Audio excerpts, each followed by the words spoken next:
नमस्कार दोस्त आपण तो निश्चय शुणी जे जन्म होईची सी निश्चय मरियो जगत जन्म और मृत्यु दुईटी सत्य घटना तथापि यही दुनिया रे एपरी लोक अच्छा जी कहती मृत्यु को से सामना आखिरे देखी मात्र भगवान को दयारु से बंची जाइछन्ति किए ट्रेन तले पड़ी बंची जाइछि तो किए बिल्डिंग रु पड़ी बंची जाइछि मु आज आपण को एपरी जनक विषय कहबी जी 7 थर वज्रपात भी बंची जाइछन्ति यह जानिबा पूर्व जदि आपण आम चैनल को सब्सक्राइब करना तेबे एबे ही सब्सक्राइब कर बेल आइकन को ऑल रे प्रेस करंतु एपरि अमेजिंग वीडियो आगो को देखिबा पाई।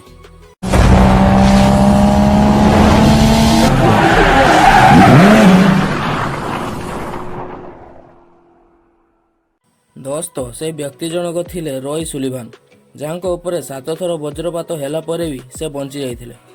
विज्ञान कहे कि जहाँ ऊपर थरे वज्रपात हुए से बंचिवा असंभव मात्र यह किपरि संभव है आसतु देखा। प्रथमे 1939 रे जेतेबेले गोटे पार्क रे से थिले सेतेबेले तांको ऊपर वज्रपात हैला से भाविले आज तांको जीवनर शेष दिन मात्र से बंची जाइथिले।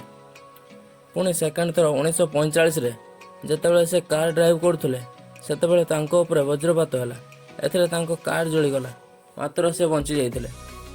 परे 1960 रे जेतेबेले से घर सम्मुखरे किछि कार्य करथुले हठात तांको ऊपर वज्रपात हैला मात्र से बंची गले।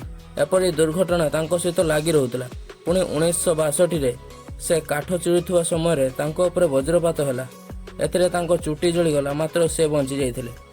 शेषरे अर्थात 1962 पर 1964 रे से जेतेबेले नौकारे यात्रा करथुले तांको एपरी लागिला जेपरी बादल तांको पछरे गुड़ाउची। 6 थर वज्रपातरू बंची थिवारु से बहुत डरी जाइथिले। से जेतेबेले पार्क रे दौड़ुथुले पुणी तांको उपरे बिजुली पड़ीगला एवं एथर भी से बंची गले।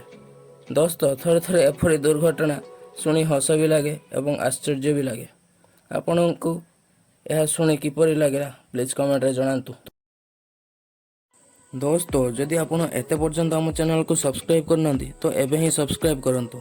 सब्सक्राइब करिया द्वारा हमर मोटिवेशन बढ़िबो। धन्यवाद।